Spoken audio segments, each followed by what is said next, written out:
true crime meets the supernatural and the unexplained. Where true crime and chills go hand in hand. Welcome to Total Conundrum, the podcast that explores the dark, the eerie, and the downright mysterious.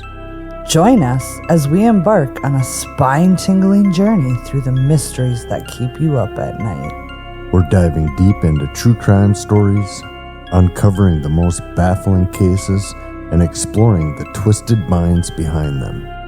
But we don't stop there.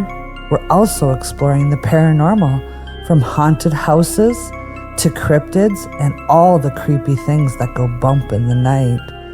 Get ready for some supernatural thrills. And what sets us apart? Prepare for a dose of dark humor as we navigate through the creepy and bizarre. We've got it all. Bone-chilling tales, banter, and mind-boggling conundrums. You won't know whether to scream or laugh. So grab your favorite snack, turn down the lights, and join us for a roller coaster ride of true crime and the supernatural, sprinkled with a bit of comic banter. Stay curious, stay captivated, and let's dive into the world of Total Conundrum. Now available on your favorite podcast platform. Get ready to be captivated, creeped out, and cracked up with Total Conundrum. Thanks for hanging out with us here at Total Conundrum. Please make sure to check out our website and blog at totalconundrum.com for news, upcoming events, merch, bloopers, and additional hysteria. You never know what will pop up, so be sure to follow along. If you want to show your support for Total Conundrum and gain access to all of our bonus content, please visit our Patreon page. You can also follow us on Facebook, Instagram, and Twitter. The links are available in our show notes. If you have any questions, comments, recommendations, or stories to share, please email us at contact@totalconundrum.com. Episodes are available on Apple Podcasts, Google Podcasts, Stitcher, Spotify, or wherever you listen to your favorite podcasts. If you like the show, please rate, review, and subscribe on Apple Podcasts. We appreciate the love. Keep on creeping on, mother cluckers.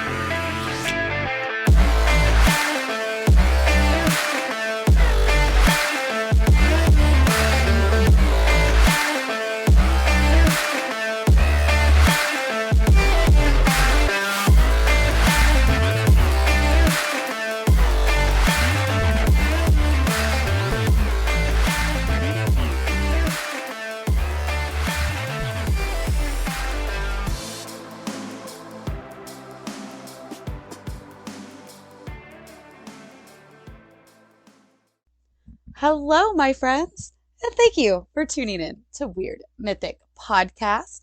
I am trying a little something different, if my phone wants to record, that is. Try to do some more video stuff, so this is an experiment, okay? But happy spooky season. It is October, my favorite time of the year, and I've only been watching horror movies since September 30th, because I do this whole, as soon as October hits, it's only scary, only horror, only thriller movies. And I just couldn't wait till October, so I started, September 30th. But so I've been watching all kinds. I rewatched all of Haunting of Hill House, all of Bly Manor. Last night I watched the second Annabelle, which is like the prequel to all of the Annabelles, which is really freaking good. I've watched Saw 2 because it's my favorite out of all the Saws. The Boogeyman, Autopsy of Jane Doe. Creepy. Appendage, which is a new movie from Hulu. Very strange. The Taking of Deborah Logan always scares the hell out of me. Incantation, which is a foreign film. Everybody should just check it out. It's really great. Amityville Horror, the one with Ryan Reynolds and the beautiful Melissa George. I love her. She's so pretty. And I have so many more to watch. Maybe I'll talk about it on the end of the month or something. I don't know. But, let's go ahead and just start off our spooky season here at Weird Mythic. We're going to take a trip to a castle. Not just any castle, though. This is Preston Castle, and it is located less than an hour south of Sacramento and the town of Ione. I think the word castle, though, is a bit misleading due to the fact that this was a reform school. It definitely looks like a castle on the outside, but there are no fairy tales here. The name for the reform school was Preston School of Industry, but it was also known as the Preston Youth Correctional Facility. Construction began in 1890 and was completed in 1894 by the architect named George Sellon. I always get curious about architects and what else they like to do. I need to move my camera. I can't. I'm going to leave it. I have no good setup, guys. So bear with me. So, as I said, I like to look into the architects when, seeing what they built and if this place is haunted, which is why we're talking about it. I want to know what else he built.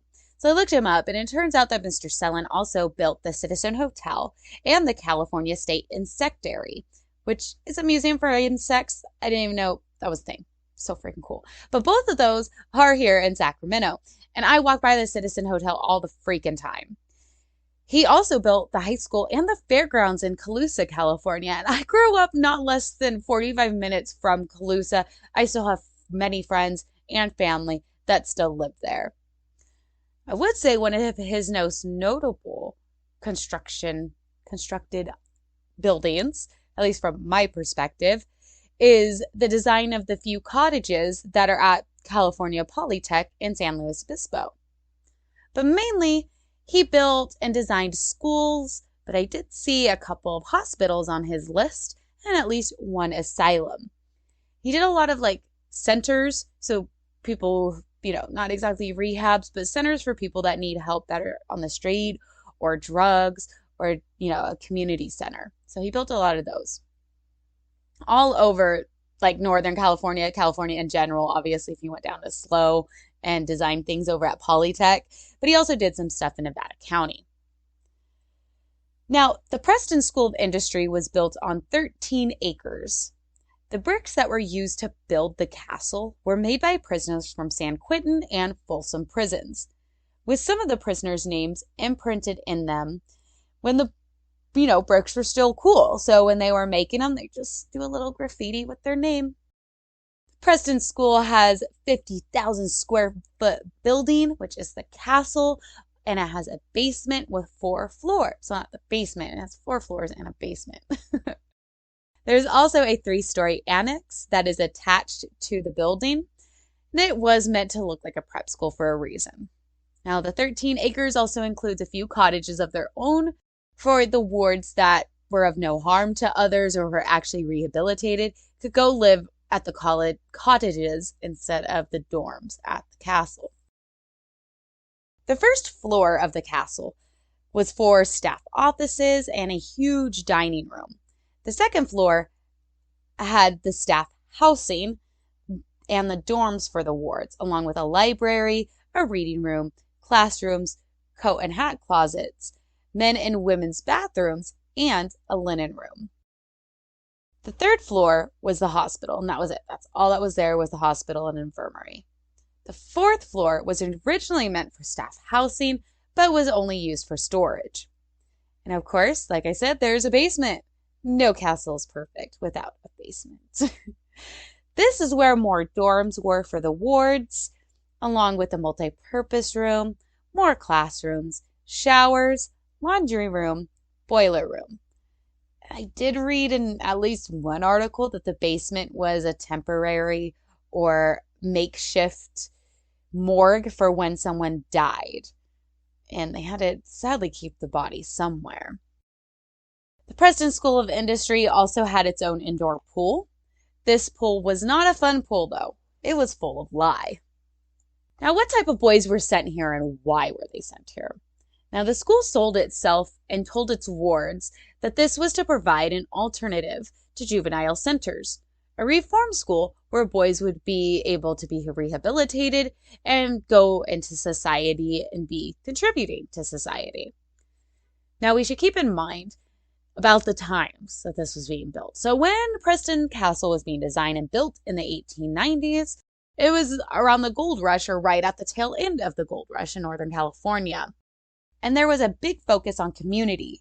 So the construction of the electric railroad And railways were going all over California. There was even a railway from Sacramento to the Bay. Then the Depression happened in the 20s and 30s. Many families would actually give up their children to the state because they simply couldn't afford them, like to feed them. Some children during the Great Depression were also orphaned and homeless. Some of them ended up being alcoholics or thieves. And many of those children in Northern California were sent to Preston School of Industry. The school took in boys with the crimes of theft, truancy, vagrancy, not to mention a few others. The age ranged from 12 to 24. Preston School of Industry focused on education and job training. There were 3 categories that the wards would be assigned to. These categories were to help them outside of the school, like getting jobs. These categories were academic, military, and industrial. And all the wards were taught agriculture, masonry, carpentry, and metalwork. They were to work half a day and then go to school the other half with some military drills in between. When the wards first arrived, before really even entering the school, they were taken to the indoor pool. I know I mentioned it earlier, but this pool, what I didn't mention, was full of lye. It wasn't meant for just swimming recreationally. These boys were forced to strip down to nothing, with or without others in the room. Immediately given a haircut, probably shaved, honestly. They probably wasn't even a haircut. I bet they just shaved them. And then the wards had to jump in the pool of lye. This was to clean them, since most, if not all, of the boys that came into the school had lice, crabs, or scabies. They were then given a new pair of clothes and taken to the bed and living area. So we have boys and young men at this reform school. Some of these guys actually have been to jail or prison at some point, while others might have just stolen food. But for both of these instances, the state just didn't know what to do with them. Now, I'm not sure how I feel about a 12-year-old who might have just stole a car or stole some food. They get in trouble and sent over to Preston. I don't think they need to be in the same dorm room as a 20-year-old who might have already done jail time. And who knows if he did something worse than just stealing a car or stealing food. But that's what happened here. Now, the first 7 wards that came to Preston School of Industry were actually from San Quentin Prison. All of them were under the age of 20. You have an 18-year-old, 4 17-year-olds, and 2 16-year-olds. There's really no record of what these boys did to go to San Quentin in the first place. A lot of these records are actually owned by the state, so we don't have access to them. But these 7 boys were in prison. We don't know for how long or for what they were sent there for. But then they were transferred to Preston School of Industry. I do have a link in the show notes with the first and last names along with the ages of the first 7 wards. You can check it out. Although the school presented itself as a better way to rehabilitate the boys that were going down the wrong path, on the inside, it really was like a prison. There were reports of wards in solitary confinement for over 10 days at a time, being locked up in a basement with no lights for days, being beaten by guards on duty, or just being beaten by the other wards. I found this blog, and I do have it linked below, and it's about a newspaper article that was written by an investigative journalist who went undercover to the school to see what was being done there. This journalist explained how he was actually involved in a fight with another ward. The guards just watched for a while before breaking up the fight. The journalist was then sent to solitary confinement for 15 days. First 3 days, he was only given 1 slice of bread and a cup of milk. The 4th day, he was given cold meat with gravy with some cold potatoes. He started to feel sick by the 5th day, which might have just been starvation. So he just laid there on the little bed of blankets that he had on the ground. While he was in solitary confinement, he could actually read the names of some of the boys that were there before him. They were carved into the walls. And one of those names he remembered because it, sparked something in him to be like, that sounds familiar. And that name was Tuffy Reed. And Tuffy is Tuffy, and that is a nickname. Now, Tuffy Reed, after me doing some investigating, he was actually convicted of murder in LA in 1923. The journalist does believe that the boys who were able to leave Preston came out more of a criminal than when they entered the facility, with having young boys in there with men who have been in prison and can teach the criminal game. And I completely fucking agree. This article just shows that, yeah, there was people here in solitary confinement who ended up killing people years later. I found a report from the school's physician also. His name is A.L. Adams, not Al, but A.L. Adams. Now, according to him, the conditions the wards were kept in were a perfect spot for spreading diseases. Nothing was clean in the dorms, and they all shared toilets and showers together. Some of the biggest diseases to have come through was tuberculosis, typhoid fever, and scarlet fever, along with influenza, malaria, and pneumonia. Some of these boys unfortunately died from these diseases, but others were murdered. Hence one of the reasons why we're talking about it here.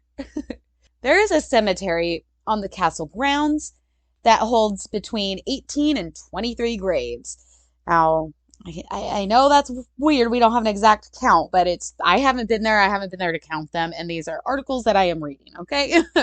I think it's closer to like 18 to 20, but I did read a few times that it was 23, so I gotta mention it. Now, 15 of those graves are due to diseases, but I found a couple of articles of at least 4 graves that are of murder victims, along with a few other articles that kind of totaled up to about 11 deaths total that happened at Preston Castle, of people being murdered and dying on site or being attacked and dying later from the injuries. So we got some murder and natural causes going on here. The wards that we know were murdered on site by guards on duty that we actually have records of, these wards, their names are Joseph Morgan, Herman Huber, Sam Goins, and Ray Baker. Now let's talk about the wards that died, either by natural causes or by murder at Preston Castle. And some of these boys are in the cemetery. Now, you might wonder why these boys weren't picked up when they passed away from families, because I had that thought. Why didn't somebody pick these boys up and have them properly buried? Well, unfortunately, if we think about the Great Depression, they probably couldn't even afford to pick up the body, transfer it somewhere to be buried on a family plot. And that's sad if they just couldn't afford to get their son's body to be buried. And of course, some of these boys that were taken to the Preston Castle were just picked up on the street or considered vagrants, so they actually had no family to contact. The first reported death at Preston School of Industry was that of 18-year-old Adolf Anton, who died due to pulmonary edema. Too much fluid in the lungs. But we also have a James Lopez. Now, James, by the time he was 12, his mom had already passed away, and his dad was unable to take care of him because his dad was an alcoholic. James fell in with a bad crowd and was sent to orphanages, where he was kicked out constantly because he continued to run away. Now, in 1916 or 1919, because records are shitty, at the age of 16, James was sent to Preston, where he passed away within 6 months of arriving. The only article I could find that actually listed his cause of death was due to pneumonia. Then we have John Miller. John Miller was sent to Preston in either 1913 or 1915. The reason he was sent there was because he was breaking out of the Oakland jail, where he was awaiting trial for burglary. So because he kept breaking out of the Oakland jail, they sent him to Preston School of Industry. John Miller was only 15 years old, and he did not listen to adults or authority like ever. One afternoon, while digging ditches with one of his classes, John decided that he just didn't want to dig anymore. The officer on duty, Albert Smith, told John that he had to continue digging. John then swung his pickaxe at Albert, hitting him in the shoulder. Very lucky, or bad aim. So Albert was hit in the shoulder with a pickaxe, and this left a 2-inch wound on him. John was then on punishment and actually later died after this incident due to meningitis. We also have Sam Goins, who actually escaped Preston and then later found by a guard in Lodi. Like, this was a real hunt for an inmate. This guard found him in Lodi. Sam did threaten anyone who tried to bring him back to Preston that he would just straight up kill them. He was shot as he was running from the guard who found him in Lodi, but the guard still picked him up and brought him back to Preston because they have a hospital so they could take care of him there, right? No, the gunshot ended up being fatal and he died later at the hospital on the Preston Castle, or in the Preston Castle at their hospital. We also have Herman Huber, who was also shot by an officer trying to escape. The officer claimed that he was trying to fire a warning shot that actually hit Herman instead. Herman's accomplice said that the officer just shot him in cold blood. We also have the grave of Frank Elgers, who was in a motorcycle accident before going to Preston. The man was in so much pain that he went directly to the hospital when arriving, but not before diving into the swimming pool of lie, of course. He died within a week. Frank Cardarella, I totally pronounced that wrong, I'm sure. It was reported that Frank was found hanging in his cell. He died from suicide. I'm sure they meant dorm, not cell, but he is listed there from suicide. We also have Ray Baker, another escapee who attacked a guard. While being strangled by Ray Barker, the guard was able to wrestle his gun and ended up shooting Ray, who died within minutes of being shot. We also have Leland Price, who got into a fight with another ward whose name I don't have listed, but they were both sent to the basement and locked up in the dark, where the boys continued to fight. Later, Leland was either struck extremely hard on the head or fell on the concrete. His skull was fractured and he died the next morning. Man, I seriously doubt there was one guard on duty or staff member who even wanted to check on those boys throughout the night. We have a report of a William Reppert and Henry Herstein that while digging a ditch with 4 other wards, the walls to the ditch actually caved in, trapping all 6 boys. 4 of the wards were able to be pulled out of the mud and rescued, but the 2 who were not found was William and Henry.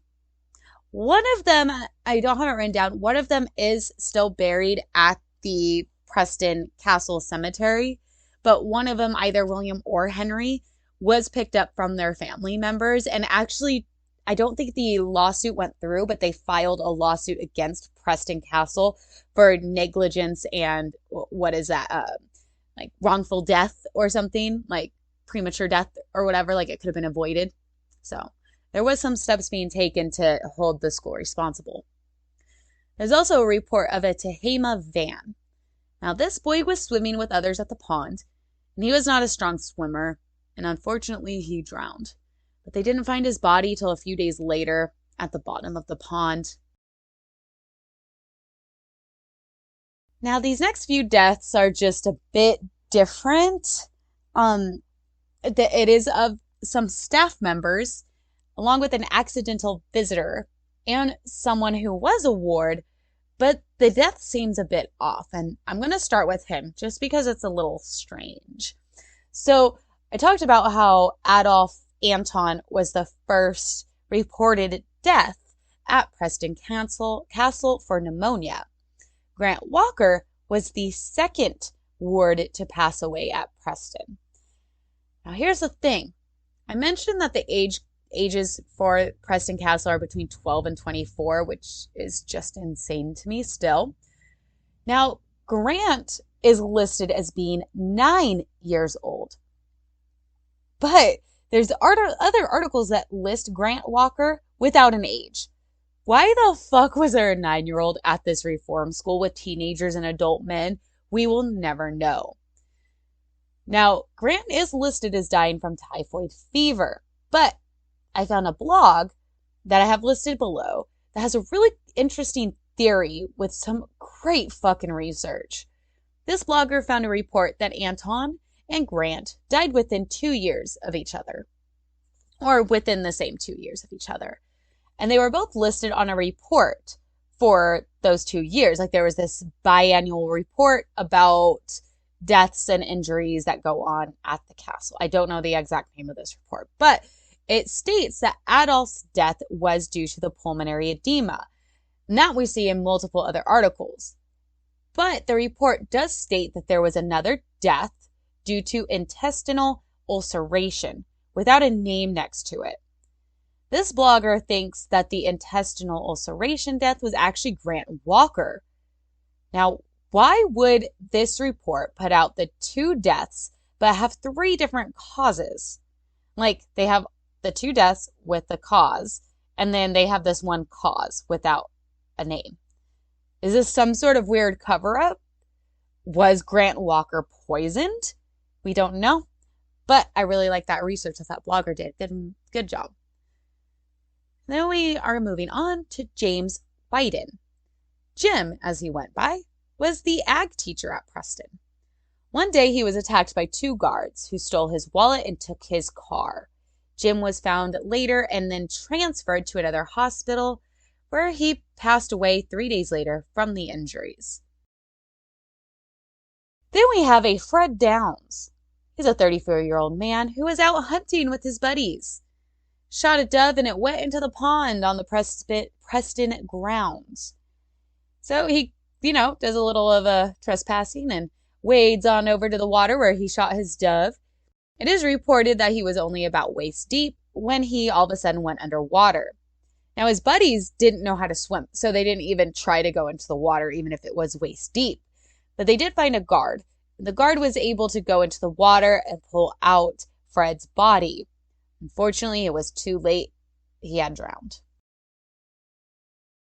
Now let's talk about the most famous death at the Preston School of Industry. And it was a murder. This was the murder of Anna Corbin. Anna was a housekeeper at the Preston School of Industry.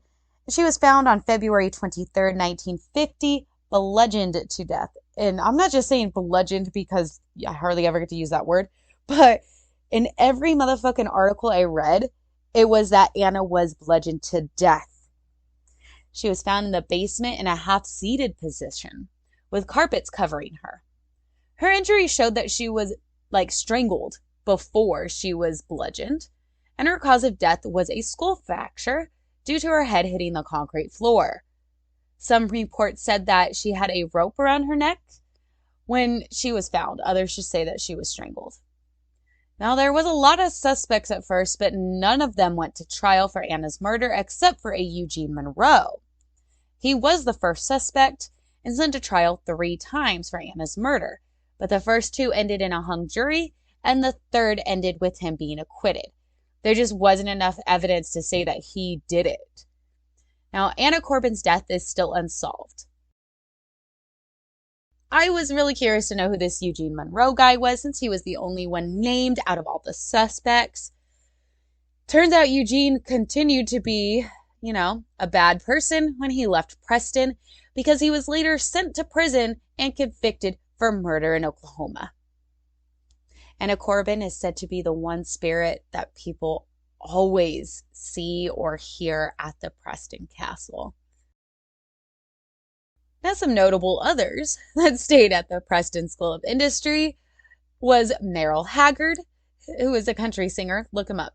Okie from Muskogee, okay? He was there from 1951 to 1952. He was sent there for auto theft. He and a buddy actually escaped. I believe they actually escaped twice and were found a few days later in Yolo County. There's so many wards escaping this place. Just so many. There was also the Preston School of Industry was also the home for a little bit to a future serial killer. His name was Gerald Armand Gallego. I've never heard of this dude's name, and I might have to do an episode on him in the next few months because damn. But after doing a stretch at Preston, Gerald went on to rape and murder at least 11 victims. That caught me off guard. Now, I continued to look into him, and after reading, and according to records, Gerald was sent to Preston at age 15 for armed robbery. But I found an article that at age 12, Gerald was already convicted of raping a 6-year-old girl. Like, the fuck? The fuck? I have no words. He went on to murder and rape others, and the fact that he did time at Preston probably honed his criminal, just toned it up a bit, just like, honed in on his criminal behavior, and was probably given like tips from the other people who've been to prison that were there. With all the deaths and the beatings, it's hard not to believe that Preston Castle wouldn't be haunted. The boys who were there for minor things, living with men who are real criminals, is a horrible idea. We can only imagine what some of these boys were exposed to, what was done to them, and what they had seen. The state of California closed the Preston Youth Facility in 1960. They had wards in and out all those years. After the state auctioned off some of the stuff that was inside the school, they honestly still had plenty of left over just sitting in the castle, and they left it to rot. After a while, the state let the town of Ione go into the castle and just loot and take whatever the hell they wanted. But some of the original tables, chairs, and other furniture is still in the school. There is still clothing hanging in closets and hospital beds with surgical tools beside them in the infirmary. If you look up on the rafters in the dorms, you can actually see where the wards climbed up and carved their names into the beams. Obviously, no supervision. The state of California has made Preston Castle and the grounds a historic landmark, and in 2014, a Preston Castle Foundation was put together by volunteers who maintain the castle to this day, where you can actually go to their website and pay to take a tour, which I might do. I want to get into some first-hand accounts of some ghostly encounters at the Preston Castle. I just had to go over the deaths and the history of the place first so you get an idea of the vibe there. And after I talk about these first encounters, I'm then going to talk about the ever so famous Ghost Adventures episode on Preston Castle, because I watched it and I do not watch that show. So I found this podcast called Phantom History, and I got the link in the show notes. And the host was able to interview a couple of people who work at the Preston Castle. One of these interviews is of Sybil Griffith. Now, Sybil, her dad actually worked at the school before it was shut down in the 1960s. And Sybil now works there for the Preston Castle Foundation. She conducts tours and she keeps up the maintenance. She is the only source stating that there were boys there as young as 7. 7, she says it! 7 years old. That's Grant Walker. It's crazy how like you read it in 1, maybe 2, but you go to like official documents and it's like, no, they were all 12 to 24. This woman just said that no, she knows that there was at least a 7-year-old who was there. I don't know. I think she's talking about Grant Walker. Sybil stated that many homeless boys ended up at Preston. She explained that the cottages on site were for honors, the boys at Preston who are there but for no criminal reasons, which goes back to the point of homeless boys being there with criminals. It doesn't seem right to me. Sybil admitted that there was a lot of corporal punishment, boys being locked in rooms without any resources at times, and they were beaten. There were some dorms with more than 60 boys to each dorm. Sybil also mentioned that the grounds around the castle helped maintain a self-sustaining place for the wards. They grew their own food, made materials for clothing and shoes. Sybil doesn't believe that the castle is haunted, but she does believe that there are spirits around the castle, just not evil or malicious. She believes that the spirits of the wards still roaming the castle enjoy having the company of those walking throughout the building. She notices, however, that while doing her walkthroughs before her guided tours, that there are things always out of place, and she is constantly having to move them back to where their original spots were. She has noticed that the tourists say that they hear talking near the pool, kitchen, and the infirmary. Sybil takes her daughter to work with her sometimes, and that is where she really believes that the spirits are at the castle.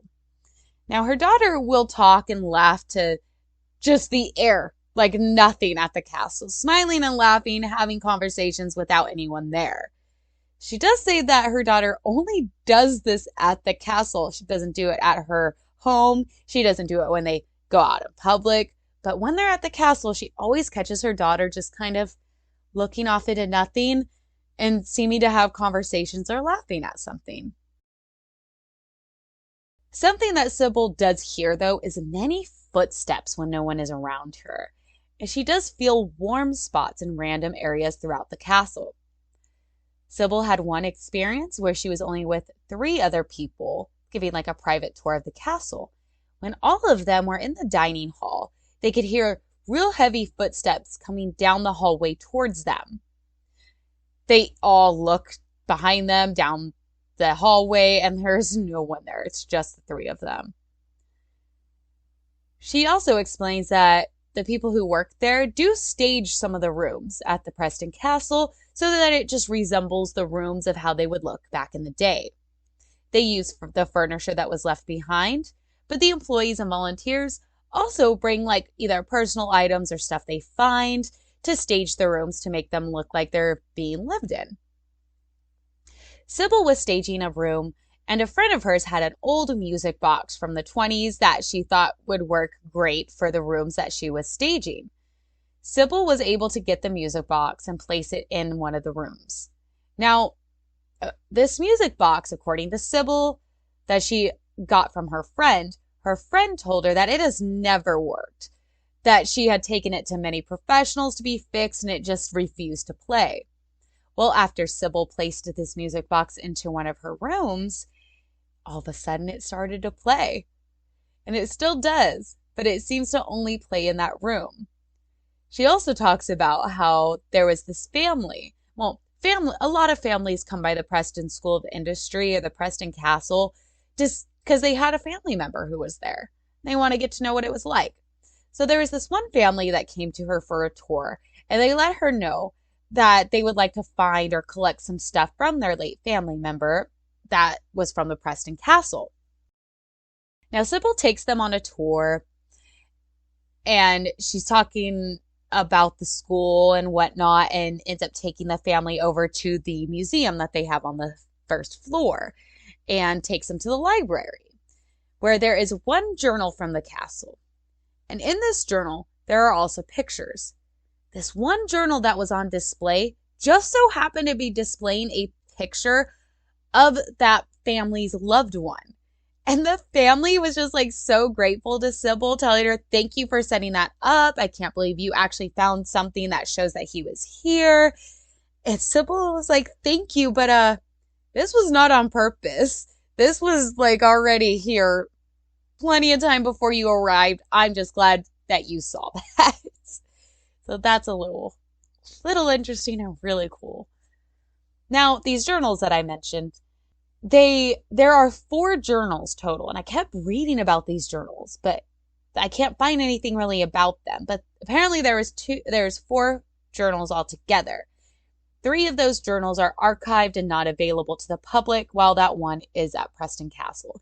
And the volunteers and people who run the foundation have tried to get those other journals from the state of California, but they won't give it up.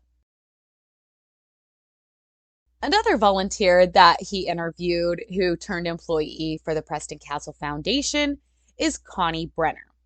Connie works on the paranormal team that conducts the ghost hunting tours and the night tours at the Preston Castle.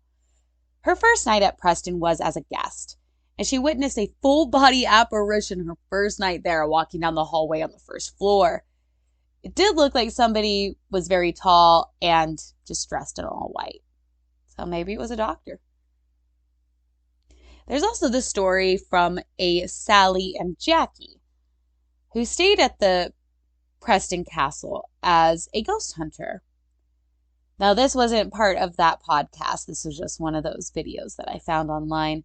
Now, Sally and Jackie described that they were alone the night, and there is video also that they were really there. So they were alone for that night at the Preston Castle, and they constantly felt like they were being followed or watched. They were always hearing noises, whispers, murmurs, just all throughout the night. They couldn't find any source of it, and they really, really tried. Jackie kept seeing shadows through the night. They had all kinds of equipment with them for the ghost hunting, so they randomly asked questions through the night with their, I can't remember those recording devices. I don't know why I can't remember the name right now. So they got a response on one of the recordings after asking, "How old are you?" And that response was 14. They also randomly asked, "Is anyone there?" And there was a response in the recording that just said, "Yes." Simple. The women had a camera set up on the second floor where they got lights floating down the hallway, just some really cool orbs. To me, I couldn't tell it was a bug or not, but it's really cool footage. There's also some photos that they took that night, and one of them has a light orb on it, and it's just cool. I like seeing the photos of orbs when it comes to ghost hunting. Sometimes you're like, dude, that's just a speck of dust or a bug. No, this orb is just an orb just chilling, and it's really cool. Sally and Jackie also got footsteps and what sounds like a woman's voice on the recordings. The two things that really freaked them out was that they heard a growl from the bottom of the stairs going into the basement. Now, although it freaked them out, they were pretty brave and kept searching. They kept going down the basement looking for anything that would make some sort of growling noise. Like maybe there was something that, like a piece of wood rubbing up on each other, or like just the castle settling, but they couldn't find anything, and that really stood out to them. When the women decided it was time to go to bed, and they're getting all cuddled in their sleeping bags and trying to relax for the night, they heard a rock that like bounced off of something near them, like just one rock thrown in their direction. Neither woman got up to investigate. But the next morning, they do get up and they start like, hey, let's see if that rock is anywhere near us, or if there even was something thrown at us last night. So they're walking around. I think they said they stayed like in the kitchen or the dining area on the first floor. And they found one rock near them. Just one in the entire bottom floor. One rock. Oh, so funny. Now, something that they mentioned, though, like more than once as they were walking around the building, that they felt like they were in a maze, having to find their way around such a huge building. Now, the maze type of building was something I found and read in a few blogs. The one I have posted is from a blogger who was able to do a photo tour of Preston Castle, and he walked around and got the same feeling of I'm in a maze, but he also got feelings of despair and hopelessness. And it was a self-guided tour, so that was pretty cool. But I just, the whole maze thing really stood out to me, guys, because I read it in multiple spots about people feeling like they were in a maze when they were doing the self-guided tour. All the interviews and blogs are in the show notes if you want to go ahead and check those out.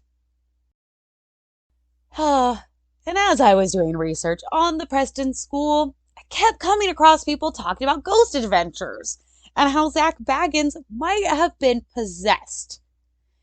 Now, I gotta admit, I'm not the biggest fan of ghost adventures, mainly because Zach is always looking for confrontation from the spirits. He kind of seems like he tries a bit too hard for the show. Sorry, Zach, it's just my opinion. However, with that being said, I plan on going to his haunted museum in Vegas within the next few months.